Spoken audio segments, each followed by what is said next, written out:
എൻ്റെ പേര് ജാസ്മിൻ അന്ന മാത്യു. ഞാൻ പത്തനംതിട്ട റാന്നിയിൽ നിന്ന് വരുന്നു.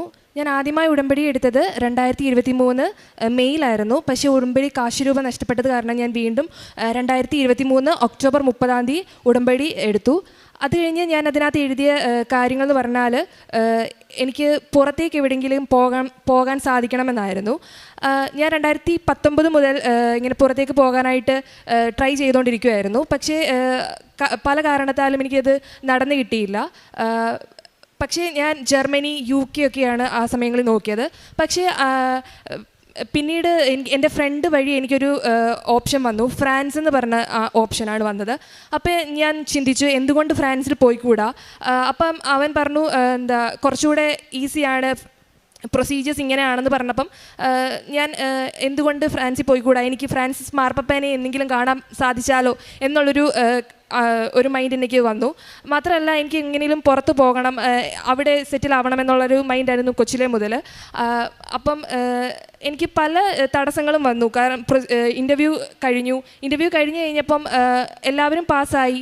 പക്ഷേ എൻ്റെ റിസൾട്ട് വരുന്നില്ല. എൻ്റെ റിസൾട്ട് ഞാനാണ് ഏജൻസിയിൽ ചോദിച്ചപ്പം അവർ പറഞ്ഞു ജാസ്മിൻ വെയിറ്റ് ചെയ്യൂ, അവിടുന്ന് റിസൾട്ട് അവർ ഒന്നുകൂടെ സബ്മിറ്റ് തരുമായിരിക്കും എന്ന് പറഞ്ഞു. അപ്പം ഞാൻ അന്ന് വൈകിട്ട് അവർ മെയിൽ അയച്ചപ്പം ഒരു 9 പേരെ ലിസ്റ്റ് തന്നു. അതിനകത്ത് 3 പേര് റിജക്റ്റഡ്, പിന്നെ 3 പേര് അഡ്മിറ്റഡ്, ഒരാൾ അൺഎലിജിബിൾ എന്നാണ് കാണിച്ചത്. എൻ്റെ മാത്രം വന്നേക്കുന്നത് ഇൻ്റർവ്യൂ ഇൻ റിവ്യൂ എന്നാണ്. അപ്പം എൻ്റെ ചേച്ചിയോട് ഞാനിത് കാണിച്ചപ്പോൾ പറഞ്ഞു നീ പാസ്സാണ്, നീ ഒന്നും നോക്കണ്ടെന്ന് പറഞ്ഞു. അത് കഴിഞ്ഞ് ഒരു 2 ദിവസം കഴിഞ്ഞപ്പോൾ എനിക്ക് റിസൾട്ട് വന്നു, ഞാൻ പാസ്സായി എന്ന് പറഞ്ഞ്. അപ്പോൾ എനിക്ക് ഉറപ്പായി മാതാവ് എൻ്റെ കൂടെ ഉണ്ടെന്ന്. അത് കഴിഞ്ഞ് പ്രൊസീജിയേഴ്സൊക്കെ കണ്ടിന്യൂ ചെയ്തുകൊണ്ടിരുന്നു. പക്ഷേ കുറേ തടസ്സങ്ങളൊക്കെ എനിക്ക് അപ്പോഴും ഉണ്ടായി. ഇപ്പം ലോൺ ആണെങ്കിലും ബാക്കി പ്രൊസീജിയേഴ്സിനകത്ത് വരുന്നതും. അപ്പം ലോണിന് വേണ്ടി ഞാൻ അപ്ലൈ ചെയ്ത് ബാങ്ക് മാനേജറിൻ്റെ അടുക്കൽ ചെല്ലുമ്പോൾ മാനേജർ പറയുന്നത് ജാസ്മിൻ ലോൺ കിട്ടുമായിരിക്കും, പക്ഷേ ചാൻസസ് ഒന്നും ഇല്ല എന്നാണ്. പക്ഷേ പുള്ളിക്കാരൻ എന്നും അങ്ങനെ ഒരു നെഗറ്റീവ് പറഞ്ഞ് ഞാൻ എൻ്റെ വീട്ടിൽ പറയുമ്പം എൻ്റെ ചേട്ടൻ എന്നോട് പറഞ്ഞു ജാസ്മിൻ 2 വർഷത്തിനുള്ളിൽ നീ ഒരു നിരീശ്വരവാദിയാവാനാണ് ചാൻസ് എന്ന് പറഞ്ഞു. അപ്പം ഞാൻ പറഞ്ഞു അതെങ്ങനെ സാധിക്കും അച്ചാ, ഞാൻ ഉടമ്പടിയിലല്ലേ നിൽക്കുന്നതെന്ന് ചോദിച്ചു. അപ്പം പക്ഷേ ഞാൻ ഒത്തിരി ഒന്നും പറഞ്ഞില്ല. അപ്പം അവിടെ ഞാൻ നിർത്തി. അത് കഴിഞ്ഞപ്പം ഞാൻ ഇങ്ങനെ മാതാവിനോട് അത് ചേട്ടൻ്റെ കോള് കട്ട് ചെയ്ത് കഴിഞ്ഞപ്പം പറഞ്ഞു മാതാവ് ഇവരൊക്കെ ഇങ്ങനെ പറയുന്നല്ലോ, എനിക്ക് ഭയങ്കര വിഷമമാണ്. മാത്രമല്ല എന്നോട് പലരും ഇങ്ങനെ പറഞ്ഞിട്ടുണ്ട് നീ 2019 നോക്കുമല്ലേ, നിനക്കൊന്നും നടക്കാൻ പോകുന്നില്ല എന്ന് പല സൈഡിൽ നിന്ന് ഫ്രണ്ട്സ് വഴിയാണെങ്കിലും ഒക്കെ എനിക്ക് ഇങ്ങനെ കേൾക്കാൻ വന്നിട്ടുണ്ട്. അത് കഴിഞ്ഞ് വേറെ കൂട്ടുകാരി എന്നോട് പറഞ്ഞിട്ടുണ്ട് നീ എല്ലാവർക്കും വേണ്ടി പ്രാർത്ഥിക്കാറുണ്ട്, അവർ എല്ലാ കാര്യങ്ങളും നടക്കാറുമുണ്ട്, പക്ഷെ നിൻ്റെ കാര്യം മാത്രം വരുമ്പോൾ എന്താ മാതാവ് അല്ലെ ഒന്നും നടക്കുന്നില്ലല്ലോ എന്ന് പറഞ്ഞു. അത് കേൾക്കുമ്പോഴും ഞാൻ നടക്കും എന്നുള്ളൊരു മൈൻഡിൽ ഫോൺ കട്ട് ചെയ്ത് കഴിയുമ്പോൾ ഞാനിങ്ങനെ പറയും മാതാവേ ഇതിനൊക്കെയുള്ളൊരു മറുപടി നീ തന്നെ എനിക്ക് കാണിച്ചു തരണേ എന്ന്. അത് കഴിഞ്ഞപ്പോൾ ബാങ്കിൽ നിന്ന് ഒരു അപ്ഡേഷൻ കിട്ടുന്നുണ്ട്, പക്ഷേ ഒരു പോസിറ്റിവിറ്റി ഒന്നും കിട്ടുന്നില്ല. അത് കഴിഞ്ഞ് കുറച്ച് നാൾ കഴിഞ്ഞപ്പോൾ മാനേജർ സാർ പറഞ്ഞു സാങ്ഷൻ ആയിട്ടുണ്ട് ജാസ്മിൻ, ബാക്കി പ്രൊസീജിയേഴ്സ് നമുക്ക് കണ്ടിന്യൂ ചെയ്യാമെന്ന് പറഞ്ഞു. അത് കഴിഞ്ഞപ്പം വിസയുടെ കാര്യത്തിലാണെങ്കിലും കുറേ സ്ട്രഗിൾ ചെയ്തു. അപ്പം വിസയ്ക്ക് വേണ്ടി വിസ ഇന്ന് അപ്ലൈ ചെയ്യുവാണെങ്കിൽ 2 ദിവസം മുമ്പാണ് പല കാര്യങ്ങളും ശരിയായി വരുന്നത്. അപ്പം ഞാൻ ഓർത്തു ഇനിയും വിസ റിജക്റ്റ് ആകാൻ വേണ്ടിയാണോ എന്ന്. പക്ഷേ എനിക്ക് മാതാവ് എൻ്റെ കൂടെ ഉണ്ടെന്ന് ഏറ്റവും കൂടുതലായിട്ട് എനിക്ക് കാണിച്ചു തന്നത് വിസയുടെ കാര്യത്തിലും ടിക്കറ്റ് എടുക്കാൻ വന്നപ്പോഴും അങ്ങനെ പല കാര്യങ്ങളിലാണ്. അങ്ങനെ ഈ ഒക്ടോബർ 20 ഞാൻ ഫ്രാൻസിലേക്ക് ഫ്ലൈ ചെയ്യുകയാണ്. പിന്നെ എനിക്ക് രണ്ടാമത് വന്ന അനുഭവം എന്ന് പറഞ്ഞാൽ കഴിഞ്ഞ സാറ്റർഡേ പെട്ടെന്ന് ഞാൻ രാവിലെ ഉടമ്പടി ചൊല്ലാനായിട്ട് 5:30 എണീറ്റപ്പം ജസ്റ്റ് ഒന്ന് തലയുടെ പുറകിൽ ഇങ്ങനെ ടച്ച് ചെയ്ത് നോക്കിയപ്പം ഒരു മുഴ പോലെ കണ്ടു. അപ്പോൾ എന്താണെന്ന് അറിയത്തില്ല. അപ്പം വീട്ടിൽ മമ്മീനോട് ഞാൻ ചെന്ന് പറഞ്ഞപ്പോൾ മമ്മി പറഞ്ഞു എന്നാൽ ജസ്റ്റ് ഡോക്ടറിനെ കാണിച്ചേക്കാമെന്ന് പറഞ്ഞു. പക്ഷേ ഞാൻ പറഞ്ഞു അതൊന്നും പ്രശ്നമില്ലായിരിക്കും എന്ന് പറഞ്ഞ് ഞാൻ ഉടമ്പടി തൈൽ ഇവിടെ തേക്കുന്നുണ്ടായിരുന്നു. അത് കഴിഞ്ഞ് ഞാൻ ഹോസ്പിറ്റലിൽ ചെന്നിട്ട് ഡോക്ടറിനെ കാണിച്ചപ്പോൾ ഡോക്ടർ പറഞ്ഞു ഇത് പ്രശ്നമൊന്നുമില്ല, ഇത് ഡാൻഡ്രഫിൻ്റെയാണ്, ഒരു പേടിക്കാനൊന്നും ഇല്ലയെന്ന്.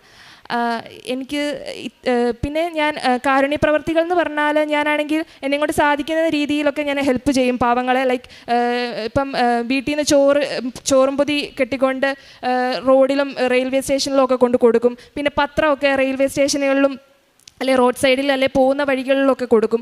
പിന്നെ പ്രാർത്ഥനയിൽ എനിക്ക് ഭയങ്കരമായിട്ടൊരു ചേഞ്ചസ് തന്നെയാണ് വന്നേക്കുന്നത്. കാരണം ഞാൻ ഇത്ര പ്രാർത്ഥിക്കുന്ന ഒരു വ്യക്തിയല്ലായിരുന്നു. കാരണം പ്രാർത്ഥിക്കും, കുടുംബ പ്രാർത്ഥനയൊക്കെ ചെയ്യുമായിരുന്നു. പക്ഷേ ഇപ്പം കണ്ടിന്യൂസ്ലി ഒരു ദിവസം തന്നെ ഒരു 4-5 ടൈംസ് തന്നെ ജപമാല ചൊല്ലുകയും കൂടുതൽ പ്രാർത്ഥിക്കുകയും സർവ്വശക്തി എപ്പോഴും ഒരു 33 ടൈംസ് പിന്നെയും ചൊല്ലിക്കൊണ്ടിരിക്കുകയൊക്കെ ചെയ്യും. ഇതാണ് എൻ്റെ ജീവിതത്തിൽ ദൈവം തന്ന അനുഗ്രഹം. ഇത്രയും ഏറെ അനുഗ്രഹം തന്ന ദൈവത്തിനും മാതാവിനും കോടാടുകൂടി നന്ദി പറയുന്നു. 46-ാം സങ്കീർത്തനത്തിൻ്റെ 1-ാമത്തെ വാക്യം ഇങ്ങനെയാണ്: ദൈവമാണ് നമ്മളുടെ അഭയവും ശക്തിയും, കഷ്ടതകളിൽ അവിടുന്ന് സുനിശ്ചിതമായ തുണയാണ്.